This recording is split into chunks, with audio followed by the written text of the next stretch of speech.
So what was it like working for a friend or were you working for or working with? We were working with each other. Yeah. I had my own firm that was of counsel to him. It was great because he had established, solid. I was on his website. That way people associated me with his firm. Like, okay, well, Josh knows what he's doing based on what these firm results are, that kind of stuff. And he just showed me the ropes. Yeah. I felt pretty good about, I can try a case, I can take a deposition, I can do discovery, but there's so much stuff, as you know, on the plaintiff side that they don't really teach you in law school. There's the business side of it. They're dealing with the clients, the lien stuff, things that I had no experience with. So he helped me and walked me through that for a couple of years. And then I felt good enough to do my own. And now I've got somebody working for me. I say working for me with me in the same kind of role I had with him. So kind of doing that exact same scenario. And this guy worked with me for a few years, and then he'll probably do his own thing.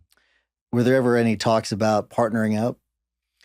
I guess we could have done that. I always kind of wanted my own thing. Yeah. Back to my dad, he's a dentist. He was a solo business owner, small business owner. So that was kind of, I think, in the back of my mind, always the direction I want to go.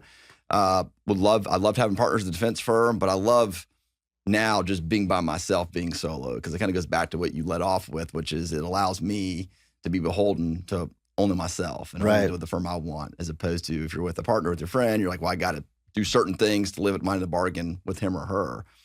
Not that I was worried about that, but as I sit here right now, I'm happy it's just me. So you have the power of hindsight now, but what would your advice be to people, so law students that are thinking about starting a firm right out of law school? I don't think that you can do it right away. I really don't. I think that there are certain tools that have to be learned along the way. I've seen people try and they've been successful. I've seen people start their own firm, go back to working for somebody, and then start their own all over again, which that's good too. I think there's no wrong way to go about it. Sure. I just think it's important to have a mentor, have somebody who you can look to say, this is how things are done. Because pricing law is overwhelming and being a business owner is overwhelming. And so if you start doing both right off the jump, that's a lot to digest. If you were to do it over again, would you start on the plaintiff side or on the defense side again? I would do on the defense side. I tell everybody that, if you want to be a personal injury lawyer, trial lawyer, I think, and maybe just because it was my path, that working for the insurance companies first, if you can work for the in-house counsel for them first, what better place to start? My first day, they gave me, all these files, and it's like, they're all worth less than $25,000. They're, soft tissue car wreck cases. You can't mess them up. They're like, go to magistrate court, try these cases, take depositions. They'll settle for between $10,000 and $20,000, and that's it, so you do that for a couple of years, get your experience. And then that next job, I came in with a bunch of trials on my belt, with a bunch of depositions on my belt. And then now I can kind of use what I learned with the insurance companies to my advantage, and how I craft settlement demands, how I make arguments, how I talk to adjusters. I think people need to think long and hard about how they communicate with adjusters. I hear people yelling and screaming and calling names and all this kind of stuff. It's so silly. And it's so silly. And maybe 1 out of 100 adjusters deserve that, but most of them, they're just trying to do a good job. They're trying to get to the end of the claim just like we are. So until they give me some reason not to be kind, I've just found that's the way to go about it. And I think part of that is because I used to represent them. And so I know that guy's a jerk. We ain't going to go about trying to help him resolve this case. If there's a small bridge we've got to, got to pass, like, why are we going to help him? Well, if you think of like everything's sales, right? So if I'm trying to convince an adjuster to pay me more money, what good is it going to do for me to berate them over the phone? It just, even if you're right, think about that on the other side. Okay, they've got some lawyer yelling at them. Do you think they're really going to want to pay more money now? No. It's just human nature. It doesn't make any sense. Absolutely not. What I've started to do, if I feel I'm in that situation and I want to get off my chest, because there is power in getting off your chest, right? I'll tap out an email and I'll just never send it. Sure. And I'll just let it sit there, and then the day goes by, the next day goes by, and that kind of anger has passed, and now we get our eye back on what the goal is, which is get the case resolved for our clients, right? I always tell people that on the plaintiff side, I think that we underestimate the value to the insurance company of a settlement release. Sure. They want that too, right? Absolutely. And so how do we kind of accomplish this mutual goal where our clients want the case settled, the insurance companies want it settled? So let's work together if we can to get there, not being so antagonistic. And I think I learned that from all my years on the defense side. So I'm a little surprised that you said you'd go back and work for the defense side. And the reason why is because, and maybe this is colored by my experience where I did get to work for an insurance company before I was a lawyer. So I understand the inner workings of State Farm, which was great. And then I guess I also got the trial experience from being a criminal defense attorney early on. So that was nice because I mean being in a courtroom is just so important early on.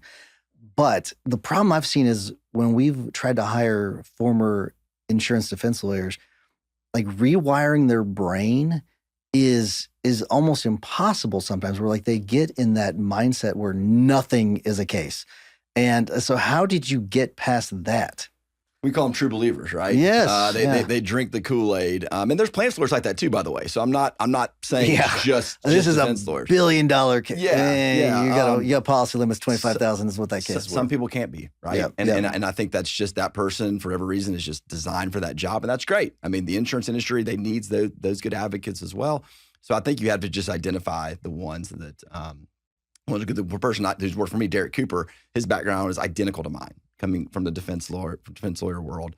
And he just realized after a certain point in his career that he wanted to make the move and start doing plaintiffs work. And it took him, he's 6-9 months in, and you can just see each day is kind of the lights flickering on a little bit more.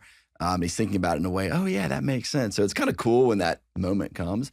The other thing I'd say about working for the insurance companies, working for bigger firms, are just the people who you're exposed to, right? I mean, I work firm with 100+ people. Sure. And so now I've got that many more contacts, that many more stories from back in the day. Oh, remember that case?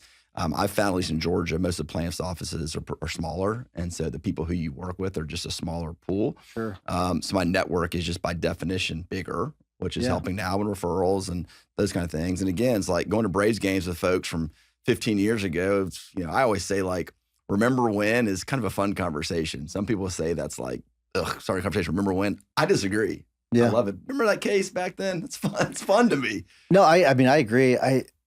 So I think that's an interesting perspective. I think that is important because you do then build those relationships where it might help you get cases done now that otherwise you might not be able to. For sure. I think it gives me a little more credibility with the defense lawyers I'm working with. I'm like, look, I did your job for a long time. I understand how you're looking at this case. I would be too if I were you, but here's the other perspective. Okay. And then also I think it gives me some credibility with cases. If I'm going to take the case, they know that it's a case, right? It's not frivolous. It's not, something like that. It's not, nothing there. So I think that I can kind of use that to my advantage as well. Insurance company adjuster, I tell them, look, I used to defend these cases. I know exactly how your evaluation letter was written from your defense lawyer. Here's what he's not considering.